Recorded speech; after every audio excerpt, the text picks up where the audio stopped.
Today's sermon is titled Supporting Moms in a Leading Role, to be delivered by Diane DeMarco. Diane wanted to be a mother as far back as she can remember. At age 25, she was told that she and her husband would not be able to have children. For 3 years after that, she avoided going to parks, shopping malls, and gatherings, so she wouldn't have to watch the parents and children play and laugh because it was too painful. Then she and her husband decided to go to the Tyler Clinic at UCLA because they treated infertile couples, not him, not her, but both together without pointing fingers at who was to blame. In the first interview with Dr. Herrick, she heard him ask her husband if he had sperm, and he responded yes, but Dr. Herrick interrupted and took his glasses down his nose, looking directly at her husband, and articulated carefully, "You have sperm? It only takes one." She conceived that night and gave birth to Michael 9 months later. 8 years after that, she once again gave birth to Brian. She then specialized in parenting issues as a psychotherapist and led groups for mothers who needed a place to talk about their experiences. Diane.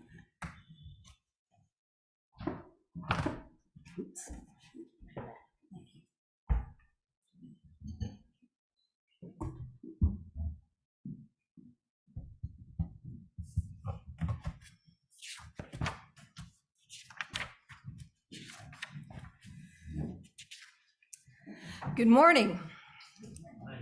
Thank you for the opportunity to be with you on Mother's Day. Slide number 1. Ain't no hood like motherhood. One thing most of us agree upon is that there is no influence so powerful as that of a mother. The impact from her direct and indirect behavior is imprinted upon our psyches for all time while on this planet. There is no one ideal way to be a mom. Each situation is unique. Each mother has different challenges, different skills and abilities, and certainly different children. Maya Angelou expressed this about her own mother, quote, "To describe my mother would be to write about a hurricane in its perfect power, or the climbing, falling colors of a rainbow," end quote. Slide number 2. George Washington had this to say about his mother: "My mother was the most beautiful woman I ever saw. All I am, I owe to my mother. I attribute my success in life to the moral, intellectual, and physical education I received from her." Sounds like George had quite the positive relationship with his mother. You may have been a person who had an outstanding relationship with your mom, or one especially close, or had an unstable mother, or one who was neglectful or made some terrible mistakes. If you're thinking, "I know a few mothers whose stories may not deserve to be told," remember this: what sometimes appears to be a catastrophe over time becomes a strong foundation from which to live a good life. There is a conventional perception about mothers here in the US, especially on Mother's Day. You can see it on greeting cards that say things like, quote, "May this special day be as lovely and as perfect as you." Or, "Mom, I love you loads. Speaking of loads, can you do my laundry?" Or this one, "Dear Mom, without me today would be like every other day. You're welcome." Mothers get referred to, particularly at this time, as pristine, non-sexual sacrificers who always put themselves last for the good of their children and families. A good mother has become synonymous with a selfless mother. Mothers are expected to put their needs on the back burners and to please others. This unrealistic perception can become quite unhealthy for mothers who end up resenting their role in the family while often feeling overwhelmed. Many mothers have spoken to me about feeling invisible, but show the world a different story. I'm fine, everything's fine. When it really isn't. How often do we talk about mothers outside of Mother's Day? How many of us actually ask our mothers about their experience of mothering? And how many of us actually listen to the answer? If a woman speaks and no one is listening, her name is probably Mom. That was another card that I found. An article written by L.A. Bow, known as the anti-blogger, recently caught my eye with her "America loves mothers, but it sure doesn't respect them." She pointed out that in America, we don't acknowledge the significant role they play in raising our children. We glorify the role of motherhood and expect any self-respecting woman should revel in that role. This is an idea that being a mother is the highest paid job in the world because it's paid with pure love. Yet on any other day of the year, we have heard it said, "What do women who stay at home with their children even do all day?" This mother says, "I child-proof my house, but they still get in." And it shows how she's on the phone all day and is enjoying herself. In the book Mothers and Others by Sarah Blaffer, Homo sapiens could never have evolved if human mothers had been required to raise their offspring on their own like they do today. So human females had to line up helpers, sometimes extending beyond their own kin, to raise their young. That requires both males and females to invest heavily in social skills for bargaining and with other members of their group. Females in ancestral hunting and gathering groups may have thrived because they had a tribe or village looking after them and their little ones. In our own society, there's very little community support, leaving mothers to fend for themselves. The majority of adults who continue to believe that a mother is the most important job for a woman in today's world lack in supporting the same mothers who single-handedly often do what it used to take an entire village to do. 75% of mothers with children are employed full-time, and it is reported they still do the majority of the childcare and domestic work in the home. Quote, "We know that when things get hard, women get hit the hardest," says Sheryl Sandberg, American business executive, billionaire, and philanthropist. She continues, "The double whammy of what happens in the workforce and then what happens to demands on home help have never been higher. It takes a community to raise children, and that so many of our single moms need and deserve a much more supportive community than we give them. We owe it to them and to their children to do better," end quote. Mother, for the most part, is a marathon, not a sprint. We put mothers on a pedestal only in the abstract. In real life, they tend to be overworked, overlooked, undercompensated, and in many cases, essentially excommunicated from the adult sphere of influence. In the US, we have yet to establish universal parental leave or universal quality, affordable childcare.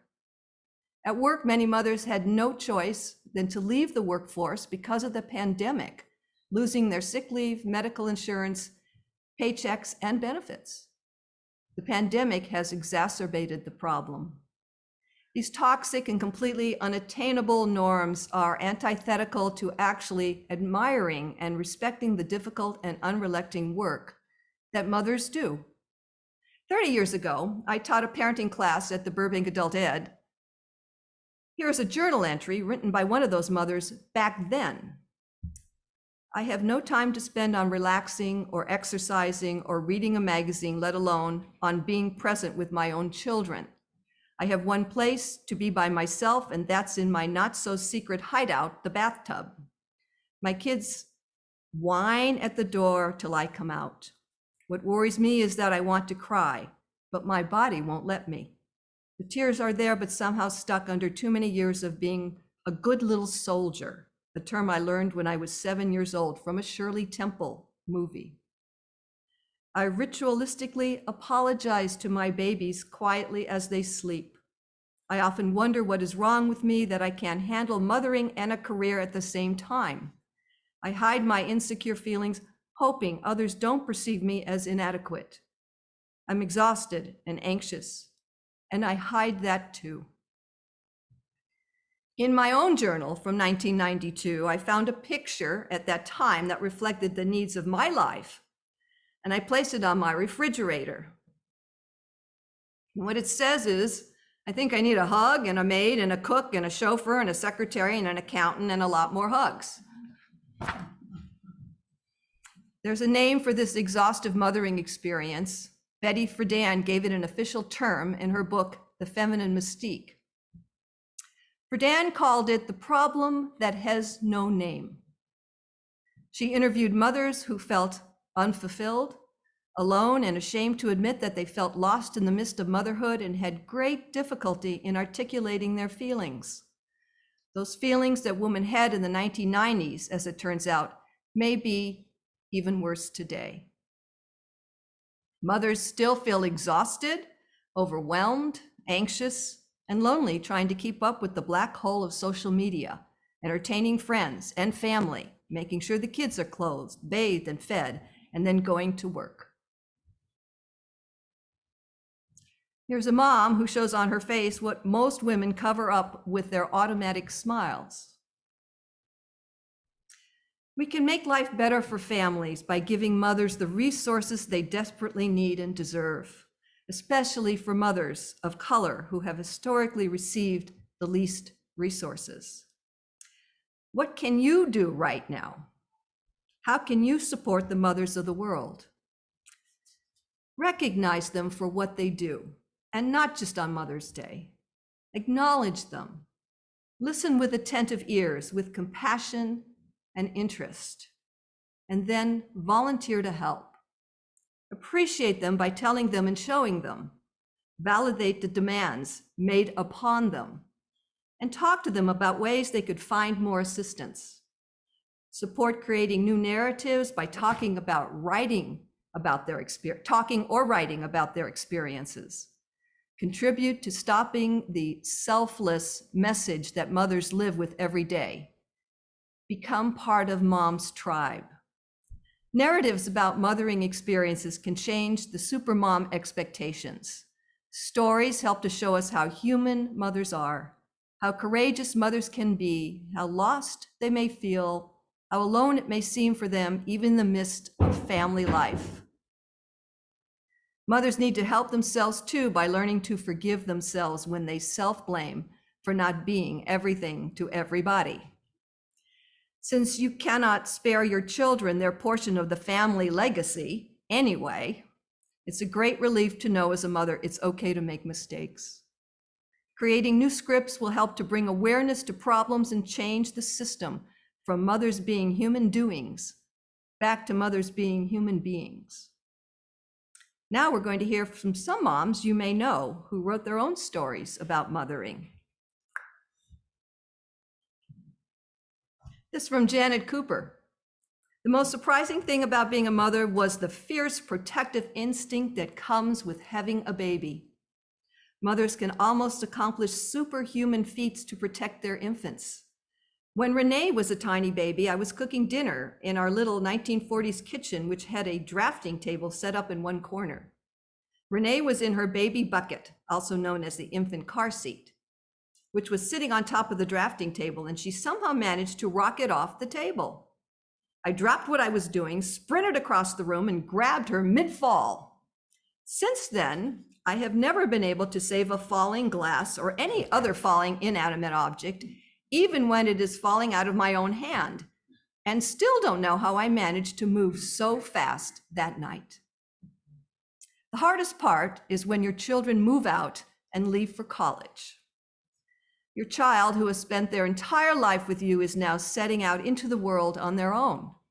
As a mother, you feel as if an important chapter in your life has permanently ended, although sometimes they return. When Renee left for college, I desperately missed her laugh and good-natured presence. The house became so unbearably quiet. The most rewarding part of being a mother is when your child finds their place in society as an adult. When Treva started her first teaching job and Renee was placed as a medical resident, it felt even better than when I passed the architectural licensing exam. When children find a rewarding career, gain confidence, and enjoy their work. That is a milestone in any mother's life. This is a narrative from Judy Butler. Looking back, I'm amazed at how totally unprepared I was. I was 20, newly divorced, and broke. I find it amazing to reflect how I just channeled my mother's way of parenting, which was cold and harsh. No wonder my daughter has all kinds of issues with me. I guess I wasn't old enough to know anything else. And by the time I had my second child, 8 years later, I knew better and did a much better job. The hardest part for me was disciplining. It was so hard to be consistent. I am not a confrontational person, and constant battling with a teenager doing drugs, etc., make me miserable. Most rewarding part, the wonderful grandchildren and the fact that my kids appear to still love me. This from Rebecca Hendricks. I had never craved being a mother, but as I approached 40, I wondered what I might miss if I didn't have that experience. What surprised me the most was how much I enjoyed being pregnant. Perfect 9 months and delivery, though I kept that to myself when others have struggled. And being fabulously well-dressed due to my mother-in-law's clothing gifts, and how much I unconditionally loved my own child, having only experienced lukewarm interest in anyone else's. I traveled almost full-time until my daughter was in high school. Ted was amazing, heroic, actually. I told everyone, I love traveling and working, but I hate being away from home. Lots of guilt, regret, worry, but probably harder was struggling to be more aware, better than my well-intentioned and loving mother was. And I was only partially successful at that, looking back. As the Pennsylvania Dutch saying goes, too soon old, too late smart. I would do so much differently now, but I do say I did the best I could at the time, knowing what I knew. Having a child who is loving, kind, empathetic, never the bully, always the good friend, was the most rewarding part of being a mother. She has her issues, and I have my worries, but she will make the world a better place, just like my nieces. This from Jan Kallner. First of all, I was surprised that I like kids. I didn't know that. I babysat as a teenager and hated it. But I like my own 3 boys a lot. As a matter of fact, that's the second thing that surprised me, that I could love 3 individual people so completely, intensely, and equally. The hardest thing about being a mother is seeing your children in pain, either physically or emotionally. I would say the emotional pain is actually harder to bear than the physical. You usually know the boo-boos will heal or the medicine will work, but mama can't fix the inside stuff.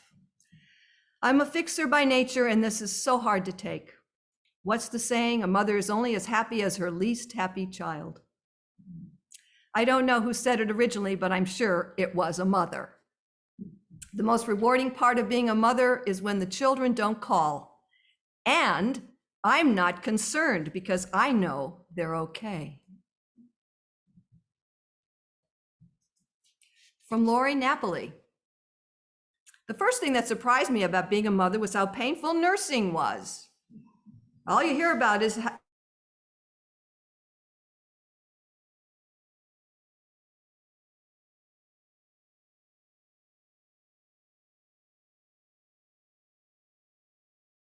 same family and raised the same way, they can be so different from one another, and it has nothing to do with how they were raised. They are their own person. The hardest part of being a mother, after having to watch your little ones so carefully to keep them safe when they are young and to try and teach them to make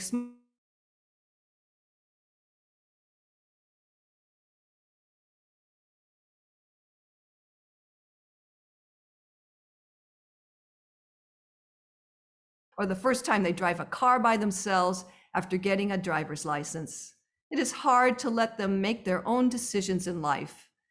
You'd like to tell them what to do, but to hold your tongue and let them decide. It can still be hard to keep my opinions to myself.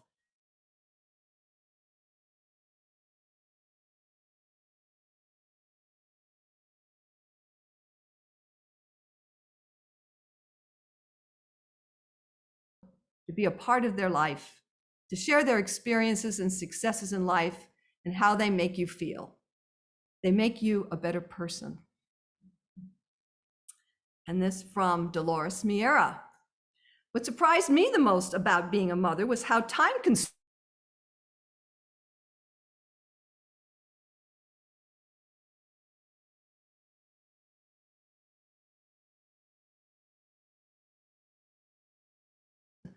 the hardest part of being a mother was instituting a punishment for an infraction I didn't truly believe in, to create behavior modification to help them fit into the world. Most rewarding part of being a mother was knowing that being loving and kind to another person taught me and him how to be loving and kind to others, and hopefully to himself. And a narrative from me. Before giving birth, I felt strong, capable, able to leap tall buildings on a single bound. I had youth, strength, and inexperience on my side. When each son was born, the depth of my love for them and the instinctual drive to protect them had me now aware of how open and susceptible I was to the possibility of loss. So many things could go wrong, and I couldn't control most of them. That was frightening to me, knowing I had no control over what life could bring, and I had never felt before. I was vulnerable.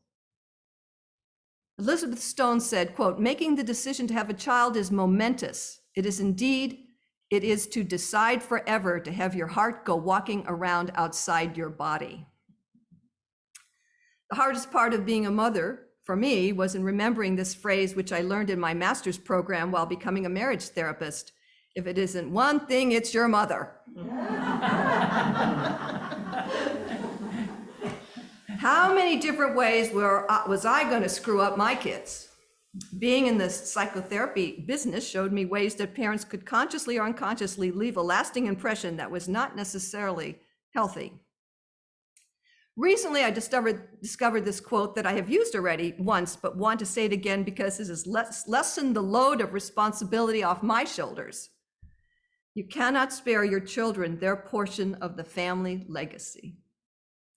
Most rewarding about being a mom was the love I received in return from my two sons. It has been my greatest joy in life. The happiest moments were hearing their laughter, watching them discover caterpillars, bubbles, and skipping. Even now, when my son calls me sometimes in the middle of the night, saying he is having a hard time sleeping or feeling anxious, I once again am given the gracious opportunity to listen, to help him breathe deeper, and to tell him how lovable he truly is. I used to read a children's story to my sons called "Love You Forever." The refrain throughout the story is, "I love you forever, I'll like you for always, as long as I'm living, my baby you'll be." Even though they are now grown men, they will always be my babies. Now I have one more story I'd like to share with you. Ruth Dixon, my own mother, was 26 years old when she first became a mother in 1950. She gave birth to 3 daughters and in all bragged about how easy the whole birthing experience was. She would go to the hospital, be given medication that rendered her unconscious, and awaken to a clean baby being handed to her. No breastfeeding for her, probably due to the fact that she was allergic to being tied down. She told me when I was quite young that her 3 daughters rented her womb temporarily in order to come through her to the planet. Once we were born, we were on our own. Independence was her middle name. Playpens were invented for types like my mother. She loved her freedom. When my mother needed space, which meant she was fed up with my dad or one of us, she would grab her car keys and take off for her little 3-on-the-wheel green Buick, usually driving faster than the speed limit and maneuvering the LA freeways like a champ. Her license plate read, for many, many years, "By I Fly," and boy did she. She was rebellious with authority, had the audacity to question doctors when I was very young. She was against the Vietnam War, the only adult I knew who verbalized that perspective. She was a rebel. With only a 9th grade education, she managed to become the head housekeeper at Kaiser Permanente, and this job suited her well because she was bossy and she was a fanatic for cleanliness. So here's the short story I want to tell. It was her day to drive to the carpool. North Hollywood High School. In 1968, it was raining harder than usual for LA, and we picked up 3 of the carpoolers. I knew that the brakes from her 3 on the wheel green 1805 Buick, well, 1905, it was an old car, tended to give out if they got wet, but it didn't seem to worry her one bit. We zipped through 3 intersections easily, traveling down Magnolia Boulevard faster than a speeding ticket. And I recall it was hard to see as the rain had increased. Mom didn't seem to notice. And as we approached Colfax, the signal turned to yellow. Would she go through the slippery intersection or hit the wet brakes? She decided to hit the brakes, whereupon the car went skidding into the middle of the intersection, spinning 3 times in all before we came to a halt. Suddenly, I noticed oncoming traffic moving towards us in both directions. We were in the middle of the intersection. Without hesitation, my mother shoved that car into gear, miraculously maneuvered out of the intersection in a heartbeat, and pulled right in front of the school into a parking lot like this. As the carpool girls picked themselves up off the floor and moved out of the green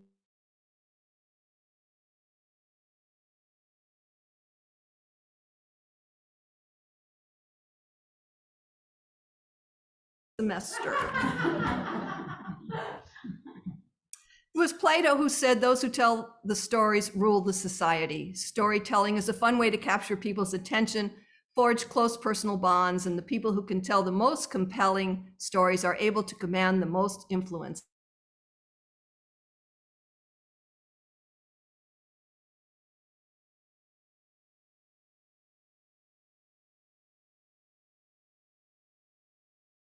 Stories can help broaden our understanding of our own family history and humanize our parents.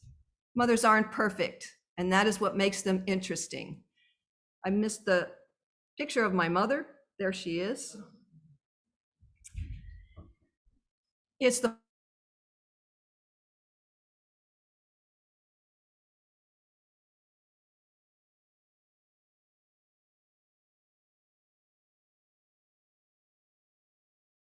clean the car, bring them chocolates, or treat them to a massage, but do it more often than just Mother's Day, and give them your gratitude. Value them regularly. If every mother could wrap her mind around her true value as a woman and a mother, our lives would be much better.